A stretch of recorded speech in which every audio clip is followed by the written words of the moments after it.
Well, hi there and welcome back. Dan again from Clean Guru. Today, the least likable person.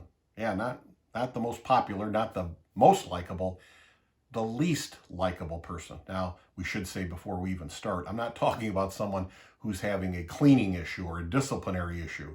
I don't care if they're popular, likable or not. That's something different. But in any business, just like in any family, just like in any classroom, there are different people that get along differently, and some of them have personalities that are easier to like than others. That's just the way it is. My wife and I have 3 kids, and we love them all absolutely the same. But liking them, same way they would say about us, well, liking someone in any given year or time, or just in terms of personalities, don't match the same. There's different levels of likability, and that's okay. But the main thing is that we treated them, hopefully, all the same. Same thing in a classroom with students, same thing in our cleaning business.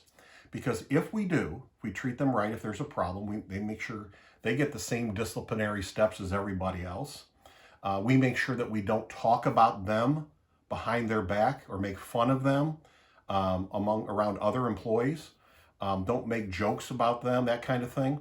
We don't become a part of that because we're trying to set a standard that says, no, everybody here, if you're going to be here, you belong here. And you're safe here, safe in the sense that you're going to be held to the same rules as everyone else, and we're all going to treat each other this way. When we do that, think about it.